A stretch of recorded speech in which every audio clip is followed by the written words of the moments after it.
যুব ভারতীর সামনে থেকে সরে গেল বিদঘুটে সেই মূর্তি। ক্রীড়ামন্ত্রী নিশীথ প্রামাণিক আগেই ঘোষণা করেছিলেন যে স্টেডিয়ামের ভিভিআইপি গেটের সামনে ওই মূর্তিটি ভেঙে ফেলা হবে। কাজ শুরু হতে বেশি দেরি হলো না। শনিবার সকালে নির্দেশ মতো সেই মূর্তিটি সরিয়ে দেওয়া হয়েছে।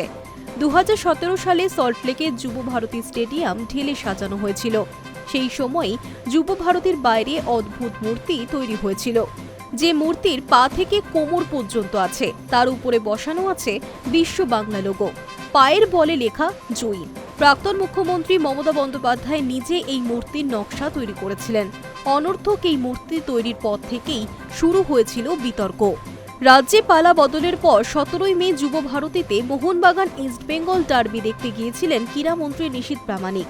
ম্যাচের পর সাংবাদিকদের মুখোমুখি হয়ে তিনি বলেন, এরকম অদ্ভুত বিদঘুটে একটা মূর্তি, একটা কাটা পা, তার উপর ফুটবল।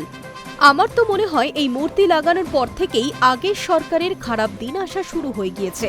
তারপর মেসি কাণ্ড হলো, সরকার চলে গেল। তখনই জানিয়ে দিয়েছিলেন পূর্ত দপ্তরের সঙ্গে কথা বলে মূর্তিটা ভেঙে দেওয়া হবে। শনিবার সকালে সেই কাজটি করে ফেলা হয়। এখন শুধু দুটি পা ও ফুটবলটি রয়েছে। সেই স্থানে কোনো ফুটবলারের মূর্তি বসানো হতে পারে বলে চর্চা চলছে।